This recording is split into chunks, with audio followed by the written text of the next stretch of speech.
안녕하세요, 여러분. AI 최신 동향을 가장 명쾌하게 풀어드리는 베타 AI 뉴스레터입니다. 자, 2025년 9월 넷째 주인데요. 와, 이번 주 AI 업계는 정말 격변의 한 주라고 할 수 있겠습니다. 글로벌 정책의 거대한 틀부터 거대 기업의 생존을 건 몸부림, 그리고 우리가 기술을 사용하는 방식을 아예 바꿔버릴지도 모를 새로운 하드웨어 소식까지 정말 중요한 뉴스들이 많았거든요. 지금부터 가장 뜨거웠던 소식들을 하나씩 제대로 파헤쳐 보겠습니다. 보시는 것처럼 AI의 규칙을 정하려는 국제적인 움직임부터 마이크로소프트의 속마음, 오픈 AI의 거대한 야망, 그리고 데이터 전쟁과 헐리우드의 미래까지 오늘 다룰 6가지 핵심 주제 정말 흥미롭죠? 그럼 지체 없이 바로 첫 번째 이야기로 들어가 보겠습니다. 첫 번째 소식입니다.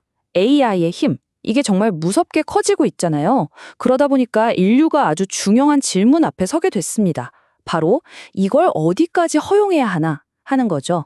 지금 전 세계가 이 문제로 들썩이고 있습니다. 그러니까 그냥 전문가 몇 명이 얘기하는 수준이 아니고요. 전 세계에서 200명이 넘는 지도자들이랑 AI 전문가들이 이건 진짜 안 된다 한 목소리를 낸 겁니다. AI가 절대 넘어서는 안 될 선, 바로 그 레드라인에 대해서 국제적인 합의가 정말 시급하다, 이런 이야기죠. 여기에는요, AI의 대부라고 불리는 제프리 힌튼이나 오픈 AI 공동 창업자인 보이체의 자렘바 같은 정말 이 분야의 선구자들이 다 참여했어요. 이분들이 AI 레드라인을 위한 글로벌 요청이라는 선언에 서명을 하면서 큰일 터지기 전에 돌이킬 수 없는 위험은 제발 좀 막자. 고 아주 강하게 목소리를 내고 있는 겁니다. 프랑스 AI 안전센터의 이 말이 지금 상황을 정말 잘 보여주는 것 같아요. AI로 뭘 할 수 있을지 좋은 걸 합의하는 건 나중 문제고, 일단 AI가 절대로 해서는 안 될 일부터 정하자는 거죠. 이게 바로 우리 인류를 지키기 위한 최소한의 안전장치를 만들자는 그런 절박한 외침이라고 볼 수 있겠습니다. 자, 두 번째 소식입니다. 이렇게 전 세계가 AI의 규칙을 만들자고 머리를 맞대고 있는 바로 그 순간에 정작 업계의 공룡들은요, 생존의 공포에 떨고 있다고 합니다. 특히 AI 혁명을 이끄는 것처럼 보이는 바로 그 회사, 마이크로소프트, 그 내부에서는 도대체 어떤 두려움이 있는지 한번 들여다보죠. 마이크로소프트의 CEO, 사티아 나델라. 이 사람이 최근에 직원들 앞에서 정말 충격적인 고백을 했어요. 우리 회사가 이 AI 시대에 살아남지 못할 수도 있다. 이런 깊은 두려움을 털어놓은 거죠. 심지어 한때 시장을 지배했지만 결국 역사 속으로 사라진 DEC라는 회사의 유령에 시달리고 있다. 이렇게까지 말하면서 엄청난 위기감을 드러냈습니다. 아니, 근데 마이크로소프트 정도 되는 회사가 왜 이렇게까지 무서워할까요? 그건 바로 과거의 뼈아픈 실패 경험 때문입니다. PC 시대에는 말 그대로 세상을 지배했죠. 하지만 인터넷 시대에는 뒤쫓아갔고, 특히 모바일 시대에는 빌 게이츠가 직접 우리 역사상 가장 큰 실수라고 할 만큼 처참하게 실패했잖아요. 나델라는 바로 그 악몽을 이 AI 시대에 또다시 겪고 싶지 않은 그런 절박함이 있는 겁니다. 자, 세 번째 소식입니다.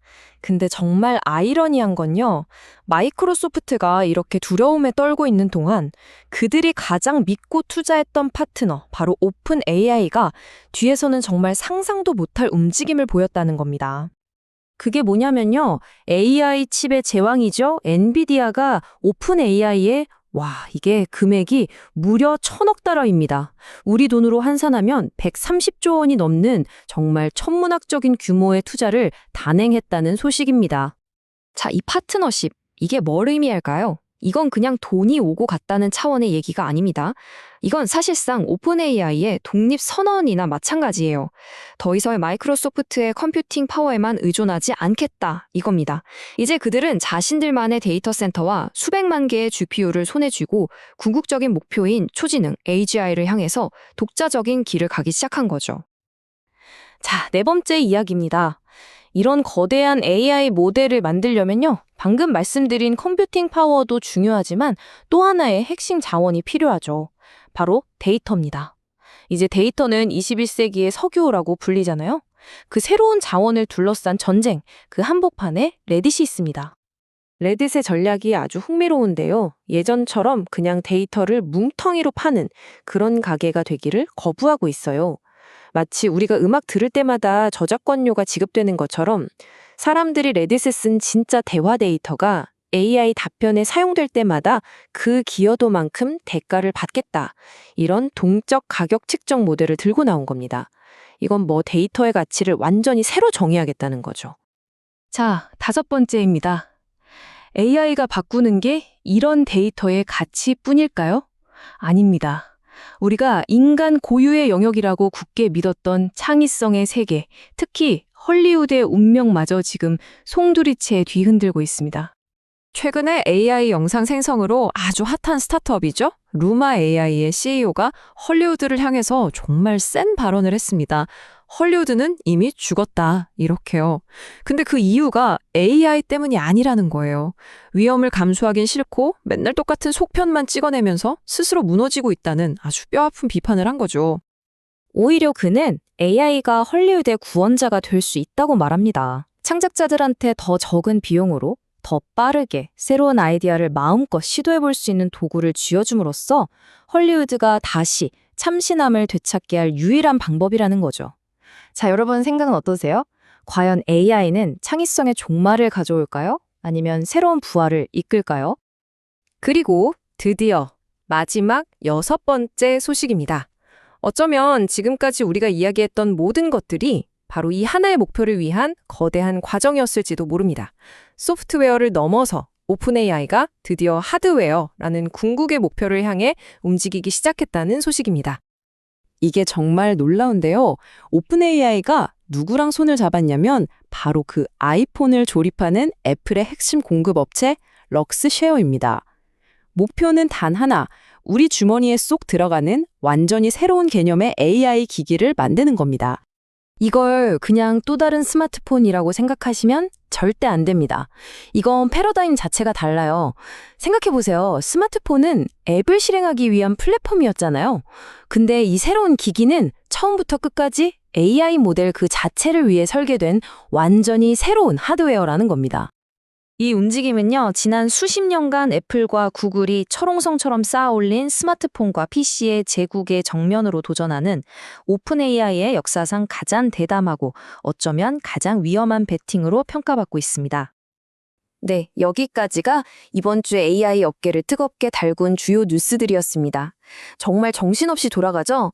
잠시 후에 이어질 2부에서는요, 특히 개발자분들이나 연구자분들이 정말 흥미로워하실 만한 최신 AI 오픈소스 코드와 주목할 만한 논문들을 소개해드릴 예정이니까요, 잠시만 기다려주세요. 그럼 2부에서 다시 뵙겠습니다.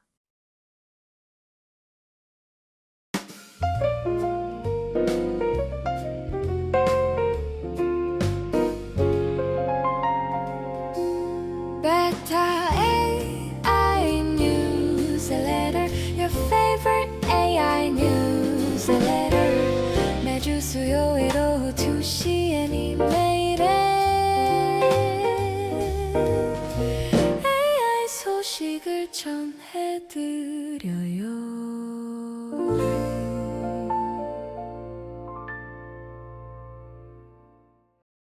베타 AI 팟캐스트 2부로 돌아왔습니다.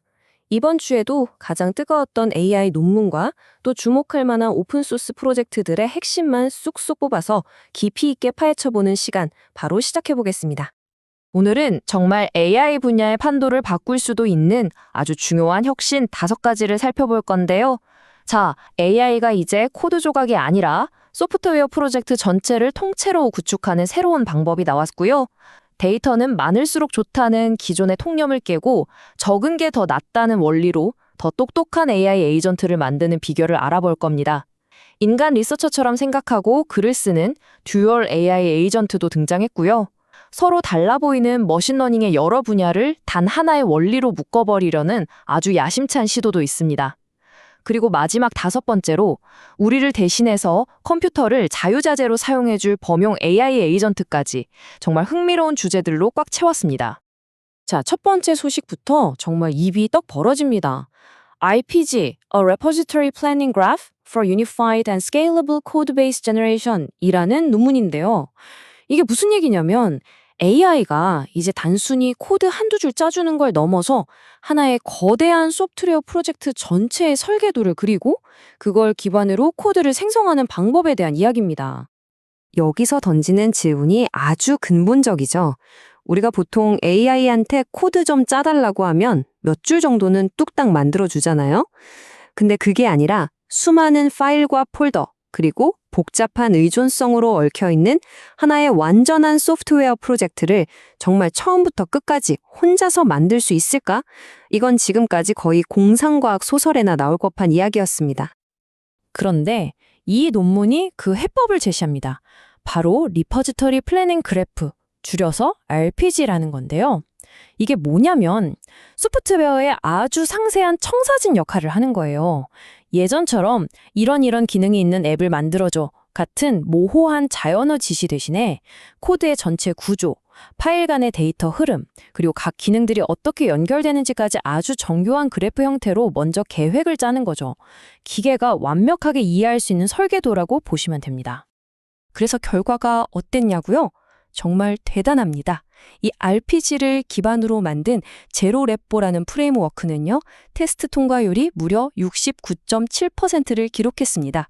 이게 어느 정도냐면 이전까지 가장 성능이 좋다고 알려졌던 모델의 성능을 2배 이상, 그야말로 압도적으로 뛰어넘은 수치입니다. 엄청난 성능 향상이죠. 아니, 이렇게 복잡한 작업을 해내는 AI를 만들려면 대체 얼마나 많은 데이터를 가지고 훈련을 시켜야 할까요? 보통은 데이터가 많을수록 좋다고 생각하잖아요. 그런데 두 번째 논문, 리미, Less is more for agency는 어쩌면 그 해답이 우리가 생각했던 것과 정반대일 수 있다고 말합니다.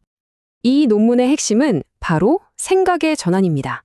우리는 지금까지 데이터는 다다익선이다. 즉, 많으면 많을수록 좋다고 철석같이 믿어왔죠. 그런데 LMI는 자율적으로 판단하고 행동하는 AI 에이전트를 만들 때만큼은 무조건 양으로 승부하는 것보다 전략적으로 아주 잘 선별된 고품질의 데이터가 훨씬 더 중요하다고 주장합니다. 양보다 질이라는 거죠. 이 부분이 정말 충격적입니다. 리미는요, 기존의 대규모 데이터셋으로 훈련한 모델들보다 무려 128배나 더 적은 훈련 샘플을 사용하고도 훨씬 더 뛰어나온 성능을 보여줬습니다. 128분의 1의 데이터로 더 좋은 결과를 낸 거예요. 이건 앞으로 AI 훈련의 패러다임을 완전히 뒤바꿀 수도 있는 정말 중요한 발견이라고 할 수 있습니다. 바로 이게 이 논문이 제시하는 에이전시 효율성 원칙, 즉 에이전시 이피션시 프린시플입니다. 기계가 스스로 생각하고 행동하는 능력은 단순히 데이터를 들이붓는다고 생기는 게 아니라는 거죠. 그보다는 정말 배울 점이 많은 양질의 시연 데이터를 전략적으로 잘 구성해서 보여주는 것에서 비롯된다는 겁니다. 자, 이렇게 똑똑해진 AI는 이제 뭘 할 수 있을까요? 세 번째 논문, 웹위버는 AI가 마치 전문 리서처처럼 아주 깊이 있는 리서치를 수행하게 만드는 방법을 보여줍니다. 우리가 AI한테 웹에 있는 방대한 정보를 싹 긁어 모아서 보고서 하나 만들어 달라고 하면 종종 문제가 생기죠. 긴 글의 중간에 있는 중요한 세부 정보를 깜빡 잊어버리거나 심지어는 아예 없는 사실을 그럴듯하게 지어내는 환각 현상을 겪곤 합니다. 웹위버는 바로 이 고질적인 문제를 해결하기 위해 나왔습니다. 웹위버의 해결책은 정말 기발해요. 마치 우리 인간이 리서치하고 글 쓰는 방식을 그대로 모방했거든요. 바로 듀얼 에이전트 시스템인데요. 먼저 플래너라는 에이전트가 조수처럼 필요한 증거 자료를 싹 모아서 보고서의 전체적인 개요, 즉 아웃라인을 짭니다. 그러면 그 다음에 라이터라는 에이전트가 나타나서 그 개요에 따라 각 섹션에 꼭 필요한 증거 자료만 딱 참고해서 보고서를 한 부분 집중해서 써내려가는 방식이에요. 결과는 어땠을까요? 네, 당연히 좋았습니다. 이렇게 인간처럼 먼저 계획을 세우고 집중해서 결과물을 만들어내는 이 반복적인 과정 덕분에 주요 심층 리서치 벤치마크에서 새로운 최고 기록, 그러니까 소타를 달성하는 데 성공했습니다. 자, 지금까지는 AI의 개별적인 능력을 향상시키는 논문들을 봤다면 네 번째는 좀 더 근본적이고 큰 그림을 보는 오픈소스 프로젝트입니다. 레이텐트 조닝 네트워크라는 건데요. 이거 완전히 다른 것처럼 보이는 머신러닝의 여러 분야를 단 하나의 원리로 통합하려는 아주 야심찬 시도라고 할 수 있습니다. 한번 생각해 보세요. 머신러닝에는 크게 세 가지 핵심 기둥이 있습니다. 그림을 그리거나 글을 쓰는 것처럼 무언가를 만들어내는 생성 모델링, 데이터의 숨겨진 특징을 학습하는 표현 학습, 그리고 개와 고양이를 구분하는 것처럼 데이터를 분류하는 분류. 이 세 가지는 지금까지 다 다른 방법으로 발전해 왔거든요. 그런데 이 모든 것을 단 하나의 통합된 아이디어로 해결할 수 있을까요? 레이턴트 조닝 네트워크, 줄여서 LZN은 그 가능성을 보여줍니다. 정말 놀라운 유연성을 보여주는데요. 첫째, 기존의 최고 성능 이미지 생성 모델에 붙어서 성능을 더 끌어올려주고요. 둘째, 표현 학습 같은 과제를 다른 도움 없이 단독으로도 아주 훌륭하게 해결합니다. 그리고 셋째, 심지어 이미지 생성과 분류 같은 서로 다른 여러 작업을 동시에 수행하면서도 최고 수준의 정확도를 달성하는 정말 다재다능한 모습을 보여줍니다. 자, 이제 드디어 마지막입니다. 오늘 소개해드린 이 모든 놀라운 발전들이 하나로 합쳐지면 과연 어떤 미래가 펼쳐질까요? 마지막 오픈소스 프로젝트인 스케일 COA는 AI가 우리의 일상적인 컴퓨터 사용을 직접적으로 돕는 바로 그 미래의 모습을 우리에게 보여줍니다. 사실 AI 에이전트가 우리를 대신해서 마우스 클릭하고 키보드 치고 프로그램을 실행하는 이런 일들을 하게 하려면 한 가지 아주 큰 장벽이 있었습니다. 바로 AI에게 컴퓨터는 이렇게 쓰는 거야 라고 가르쳐줄 방대한 양의 훈련 데이터가 턱없이 부족했다는 점이죠. 스케일 CUA는 바로 이 데이터 부족 문제를 해결하기 위해 등장했습니다.